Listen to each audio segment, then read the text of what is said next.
నమస్కారం ప్రసాద్ మీరు చూసిన Prasad tech in Telugu friends tech news episode 986 అందరికీ స్వాగతం. మీరు డేట్ వచ్చేసరికి జనవరి 27, 2021, టైం వచ్చేసరికి 7 PM అవుతుంది. ఇప్పుడు వరకున్న న్యూస్ అయితే ఇవి. ఫస్ట్ వచ్చేసరికి రియల్మీ నుంచి Realme X7 series launch date అయితే బయటకు వచ్చింది. దీనికి సంబంధించి ఇన్విటేషన్ కూడా మనకు వచ్చింది. ఇన్విటేషన్ మీకు స్క్రీన్ మీద కనిపిస్తుంది చూడొచ్చు. దీనిలో మనకి 5G ప్రాసెసర్ అయితే పెట్టి పంపించారు.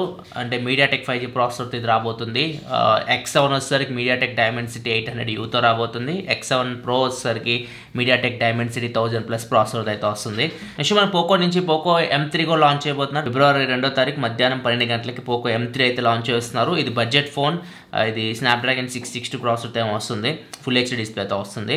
ఇది ఆల్రెడీ గ్లోబల్గా లాంచ్ చేస్తారు. ఇండియాకి అయితే ఫిబ్రవరి 2వ తారీఖు తీసుకొని రాబోతున్నారు.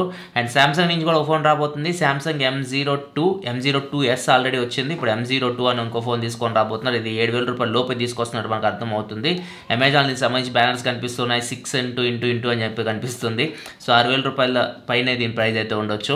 అండ్ ఈ M02S వచ్చేసరికి 450 ప్రాసెసర్తో వచ్చింది. ఇది కూడా మోస్ట్లీ 450 ప్రాసెసర్తో రావచ్చు స్నాప్డ్రాగన్. కాకపోతే డ్యూయల్ కెమెరా సెటప్తో వస్తుంది.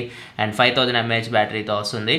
చూద్దాం మరి ఎంత ప్రైస్ ఎగ్జాక్ట్గా తీసుకొస్తారో. ఈ ఫోన్ కూడా ఫిబ్రవరి 2వ తారీఖు లాంచ్ చేయబోతున్నారు. నెక్స్ట్ మనకి సామ్సంగ్ నుంచి Samsung Galaxy watch 2 and watch 3 యూజర్స్కి, సౌత్ కొరియా యూజర్స్కి లాస్ట్ ఇయర్ వీళ్ళు ECG and blood pressure monitoring support అయితే తీసుకొని వచ్చారు. ఇప్పుడు ఇంకా దీన్ని 31 దేశాలకు అయితే విస్తరింపజేశారు. లిస్ట్ మొత్తం మీకు స్క్రీన్ మీద కనిపిస్తూ ఉంది. ఈ లిస్ట్లో మనకి ఇండియా అయితే కనిపించట్లేదు, చాలా దేశాలు అయితే కనిపిస్తున్నాయి. అండ్ నెక్స్ట్ మనకి మోటోలా నుంచి మోటోలా ఎడ్జ్ S అని చెప్పేసి ఒక ఫోన్ అయితే ఈరోజు లాంచ్ చేసింది గ్లోబల్గా. ఈ ఫోన్ ఫిబ్రవరి 2nd వీక్లో కానీ 3rd వీక్లో కానీ ఇండియాకి తీసుకురాబోతున్నట్లు ఇన్ఫర్మేషన్ అయితే వస్తుంది.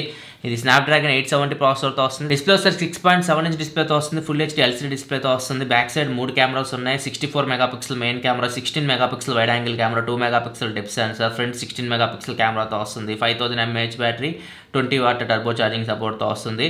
అండ్ దీని ప్రైస్ చూసుకుంటే తక్కువ ఉంది. 6GB RAM, 128GB ఇంటర్నల్ స్టోరేజ్తో వస్తుంది. దీని ప్రైస్ అక్కడ గ్లోబల్గా 22,000 రూపాయలు పెట్టారు. మరి ఇండియాకి ఇదే ప్రైస్లో తీసుకొస్తే మాత్రం ఖచ్చితంగా 870 కొద్దిగా పవర్ఫుల్ ప్రాసెసరే. చూద్దాం నిజంగా ఈ ప్రైస్లో తీసుకొస్తారేమో దీన్ని. సో మనకి యాపిల్ నుంచి Apple AirPod pro 2nd generation తొందరలో తీసుకొని రాబోతున్నట్లు ఇన్ఫర్మేషన్ అయితే వస్తుంది. ఏప్రిల్లో ఇవి ఎక్స్పోర్ట్ చేయొచ్చు అని చెప్పేసి రూమర్స్ అయితే వస్తూ ఉన్నాయి. ఆల్రెడీ వీటి ప్రొడక్షన్ కూడా స్టార్ట్ అయినట్లు ఇన్ఫర్మేషన్ అయితే వస్తుంది. సో తొందరలోనే మనం యాపిల్ ఎయిర్పాడ్స్ 2 2nd జనరేషన్ అయితే చూడొచ్చు.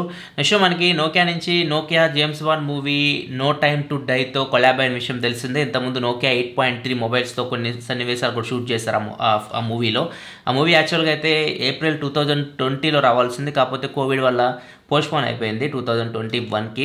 ఇప్పుడు మళ్ళీ ఫోన్స్ అవుట్డేట్ అయిపోయింది. కొత్త నోకియా ఫోన్స్లో మళ్ళీ షూట్ చేయబోతున్నట్లుగా ఇన్ఫర్మేషన్ అయితే వస్తూ ఉంది. అండ్ అడిడాస్ కూడా వాళ్ళ కొత్త ప్రోడక్ట్ రీసెంట్గా లాంచ్ అయిన ప్రోడక్ట్స్తో మళ్ళీ రీప్లేస్ చేయబోతున్నట్లుగా ప్రీవియస్ సీన్స్ మీద రిపోర్ట్ అయితే వస్తూ ఉంది. ఇది ఏప్రిల్ 2021 రిలీజ్ అవ్వచ్చు. మనకి యాపిల్ నుంచి Apple air tags key chain రూపంలో అయితే రాబోతున్నాయి. అమెజాన్ నెదర్లాండ్ వెబ్సైట్ నుంచి పిక్చర్స్ అయితే బయటకు వచ్చినాయి. ఫినిషింగ్ వచ్చేసరికి లెదర్ ఫినిష్లో అయితే ఇవి వస్తూ ఉన్నాయి. మరి ఎంత ప్రైస్లో తీసుకొస్తారేమో ఇన్ఫర్మేషన్ లేదు. తొందరలోనే మనం యాపిల్ ఎయిర్ ట్యాగ్స్ అయితే చూడొచ్చు. నెక్స్ట్ మనకి యాపిల్ నుంచి మళ్ళీ యాపిల్ ఐఫోన్స్, ఐప్యాడ్, మ్యాక్బుక్ ప్రొడక్షన్ని ఇండియాకి, వియత్నాంకి అయితే షిప్ చేస్తుంది. మ్యాక్బుక్ ప్రొడక్షన్ వియత్నాంకి షిప్ చేస్తుంది. కొన్ని ఐఫోన్ ప్రొడక్షన్ ఇండియాకి అయితే షిప్ చేయబోతుంది. ఇప్పుడు బైడెన్ ప్రమాణ స్వీకారం చేశాడు. ఇండియా కాదు, అమెరికా చైనా మధ్య ట్రేడ్ వార్ నడుస్తున్న విషయం తెలిసిందే. మరి బైడెన్ ఎలా రియాక్ట్ అవుతాడో తెలియదు. సో అందుకే ముందు జాగ్రత్తగా చైనా నుంచి ప్రొడక్షన్ని కొద్దిగా యాపిల్ అయితే వేరే దేశాలకు అయితే తరలిస్తూ ఉంది. నెక్స్ట్ మనకి TikTok parent company ByteDance ఎంప్లాయీస్ని అయితే ఉద్యోగాలను తొలగించేసింది కంప్లీట్గా ఇండియాలో. ఇప్పటివరకు వెయిట్ చేశారు. 2,000కి పైగే ఉద్యోగులు అయితే ఉన్నారు టిక్టాక్ సంబంధించి ఇండియాలో వర్క్ చేస్తూ. ఇప్పుడు బ్యాన్ అయిపోయింది. గవర్నమెంట్ అయితే ఎటువంటి రియాక్షన్ లేదు. మోస్ట్లీ ఇంకా అలాగే నడుస్తుంది బ్యాన్ అయిపోయి. ఫ్యూచర్లో కూడా మళ్ళీ అవకాశం ఇచ్చే రూపంలో కనిపించట్లేదు మనకి. సో అందుకే ఇప్పుడు ఉద్యోగుల్ని తీసేస్తున్నట్టు చెప్తుంది 2000 మెంబర్స్ని. ఒకవేళ గవర్నమెంట్ పర్మిషన్ ఇస్తే మనం రన్ అవుతుంది, ఉంచుకోవడానికి ఉంటుంది. ఇక్కడ మనకి ఏమి ఆపరేషన్స్ రన్ అవ్వట్లేదు కాబట్టి టిక్టాక్కి. సో వీళ్ళందరినీ అయితే ఉద్యోగుల నుంచి తొలగిస్తున్నట్లు బైట్ డాన్స్ అయితే ప్రకటించింది. సో మనకి యూట్యూబ్ షార్ట్స్కి మంచి స్పందన లభించిందని చెప్పేసి యూట్యూబ్ CEO చెప్తున్నారు. ఈ స్పందన ఇండియా నుంచి ఎక్కువ వచ్చింది. సో ఇండియాలో విపరీతంగా యూట్యూబ్ షార్ట్స్ అయితే చూస్తూ ఉన్నారు. 3.5 బిలియన్ వ్యూస్ ప్లస్ వస్తున్నాయి వీళ్ళకి రోజుకి. సో అందుకే ఈ షార్ట్ సర్వీస్ని మిగతా దేశాలకి కూడా విస్తరింపజేస్తున్నట్లయితే యూట్యూబ్ CEO చెప్తున్నారు. నెక్స్ట్ మనకి LG డిస్ప్లేకి లాస్ట్ 3 ఇయర్స్తో కంపేర్ చేస్తే ఇయర్ ఎక్కువ ప్రాఫిట్ అయితే వచ్చింది. ముఖ్యంగా ఐఫోన్ 12 సిరీస్లో LG డిస్ప్లేస్ కూడా యూజ్ చేశారు. సో ఇక్కడ నుంచి వీళ్ళకి ఎక్కువ ఆదాయం వచ్చినట్టు LG అయితే ప్రకటించింది. $622 మిలియన్ వరకు ప్రాఫిట్ అయితే వీళ్ళకి వచ్చింది. నెక్స్ట్ మనకి OnePlus ఫార్మర్ కోఫౌండర్ కార్పి ఇతనైతే ఇప్పుడు OnePlus నుంచి బయటికి వెళ్ళిపోయే విషయం తెలిసిందే. ఇప్పుడు ఇతను కొత్త కంపెనీ స్టార్ట్ చేస్తున్నట్లు మనకి ఇంతకుముందు ఇన్ఫర్మేషన్ ఉంది. ఇప్పుడు కంపెనీ నేమ్ అయితే బయటకు వచ్చింది. కంపెనీ నేమ్ వచ్చేసరికి నథింగ్. సో పేరు విన్నది కరెక్టే మీరు, నథింగ్ అని చెప్పేసి కొత్త పేరుతో వీళ్ళు ఒక బ్రాండ్ అయితే క్రియేట్ చేశారు.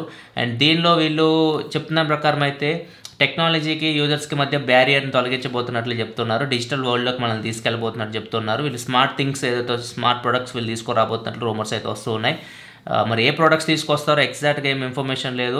ఇయర్ సెకండ్ హాఫ్లో మోస్ట్లీ మనం ఈ నథింగ్ బ్రాండ్ నుంచి అయితే స్మార్ట్ ప్రొడక్ట్స్ అయితే మార్కెట్లో అయితే చూడొచ్చు. నెక్స్ట్ మనకి స్పేస్ ఎక్స్ రాకెట్ని అయితే స్పేస్ స్టేషన్కి అయితే పంపించబోతుంది. దీనిలో 3 విజిటర్స్ని అయితే తీసుకొని వెళ్ళబోతున్నారు వీళ్ళు. ఫస్ట్ టైం ఒక ప్రైవేట్ జెట్ స్పేస్ స్టేషన్కి వెళ్ళడం, అది కూడా 3. వీళ్ళు బాగా ధనవంతులు అనమాట. వీళ్ళ పేర్లు వచ్చేసరికి ఎయిటాన్ స్టిబీ, మార్క్ ప్యాథీ అండ్ ల్యారీ కార్నర్. వీళ్ళ 3 ఇంకొక ఆస్ట్రోనాట్, మొత్తం 4 కలిసి స్పేస్ రాకెట్లో మొత్తం వీళ్ళ 3కి కాస్ట్ అయితే ఆస్ట్రోనాట్కి అయితే కాస్ట్ ఉండదు. వీళ్ళ 3కి తలకాయకి 400 కోట్లు పెట్టి వీళ్ళు అంతరిక్షంలోకి అయితే వెళ్ళబోతున్నారు. 400 కోట్లు తలకాయకి, మొత్తం కలిపితే 1200 కోట్లు. నెక్స్ట్ మనకి అక్టోబర్ డిసెంబర్లో యాపిల్ సేల్స్ ఇండియాలో మొత్తం మొబైల్ ఫోన్స్ 15 లక్షలకు పైగా అమ్మినట్లయితే Counterpoint and Cyber Media report అయితే ఇచ్చింది. నెక్స్ట్ మనకి 3 రోజుల్లో Reliance market value 1.4 lakh crores అయితే డౌన్ అయింది. ముఖేష్ అంబానీ గారి సంస్థ రిలయన్స్ అంటే. సో ఇప్పుడు ఫస్ట్ ప్లేస్కి వచ్చేసరికి టీసీఎస్ అయితే వచ్చింది. టీసీఎస్ ఓవరాల్గా 12.5 lakh crores అయితే ప్రాఫిట్లో ఉంది. ఇప్పుడు వీళ్ళు ఫస్ట్ ప్లేస్ అయితే ఉన్నారు. రిలయన్స్ అయితే డౌన్ అయిపోయింది. నెక్స్ట్ మనకి మన సైంటిస్టులు పెద్ద గ్రహాన్ని అయితే కనుక్కున్నారు. ఇది జూపిటర్ కంటే పెద్ద గ్రహం. దీని పేరు వచ్చేసరికి దీన్ని హాట్ జూపిటర్ అని కూడా అంటారు, ఎందుకంటే ఇది సూర్యుడి కంటే ప్రకాశవంతంగా అయితే ఉంటుంది. దీని యాక్చువల్ కోడ్ వచ్చేసరికి WASP 62b. ఇది 2012లోనే వీళ్ళు కనుక్కున్నారు. ఇప్పుడు కొత్తగా దీనిలో ఏమి కనుక్కున్నారంటే దీనిలో మేఘాలు లేవని చెప్పేసి వీళ్ళైతే కనిపెట్టారు సైంటిస్టులు అయితే. అండ్ ఈ గ్రహం గురించి మాట్లాడుకుంటే మాత్రం ఇది 1.39 times బిగ్ ఉంటుంది జూపిటర్ కంటే. భూమితో కంపేర్ చేస్తే 14 రెట్లు ఎక్కువ ఉంటుంది భూమితో కంపేర్ చేస్తే. భూమి నుంచి ఇది 575 లైట్ ఇయర్స్ దూరంలో అయితే ఉంటుంది. నెక్స్ట్ మనకి క్వాల్కామ్ జనరల్ మోటార్స్ వాళ్ళకి నెక్స్ట్ జనరేషన్ కాక్పిట్ ఇవ్వబోతుంది, చిప్ అయితే ఇవ్వబోతుంది. సో దీన్ని యూజ్ చేసి లోపల మనకి ఏదైతే సిస్టమ్స్ ఉంటాయో ఎలక్ట్రానిక్స్ సంబంధించి, సో అవన్నీ వీళ్ళు ఆపరేట్ చేయబోతున్నారు. ఇట్లాగే సామ్సంగ్ అయితే టెస్లా కూడా చిప్ అయితే ఇవ్వబోతుంది. 5 nanometer బిల్డ్ అయిన చిప్. ఇది వచ్చేసరికి సెల్ఫ్ డ్రైవింగ్ కార్కి సంబంధించిన చిప్. ఇంతకుముందు ఆల్రెడీ ఒకటి ఇచ్చారు సామ్సంగ్ అయితే, కాకపోతే 14 nanometer బిల్డ్ అయిన ప్రాసెసర్. ఇప్పుడు 5 nanometer బిల్డ్ అయిన ప్రాసెసర్ టెస్లాకి అయితే సామ్సంగ్ అయితే ఇస్తుంది. ఫైనల్ మనకి ఫేస్బుక్ నుంచి ఫేస్బుక్ న్యూస్ ట్యాబ్ అయితే తీసుకొని వచ్చింది. ఇప్పుడు మనం ఫేస్బుక్ యాప్ ఓపెన్ చేయగానే టాప్లో మనకి న్యూస్ ట్యాబ్ అని చెప్పేసి కనిపిస్తుంది. కాకపోతే ఇండియాలో అయితే లేదు. ప్రెజెంట్ అయితే ఇది యూకేలో అయితే కనిపిస్తుంది. ఫ్యూచర్లో ఇది ఇండియాకి కూడా తీసుకొని వస్తారు. ఒకవేళ మీరు న్యూస్ గురించి తెలుసుకోవాలనుకుంటే ఫేస్బుక్ యాప్ నుంచి మనం న్యూస్ అయితే మీరు చదువుకోవచ్చు.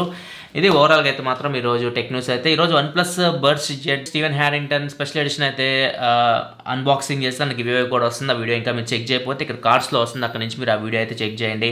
నేను మరిన్ని వీడియోస్ కోసం మన ఛానల్ సబ్స్క్రైబ్ చేసుకుని, ఎందుకంటే ఇలా మీకోసం gadget reviews, unboxings, informative videos తీసుకొస్తూ ఉంటాను. This your Prasad signing off. Next video. Thanks for watching. By by.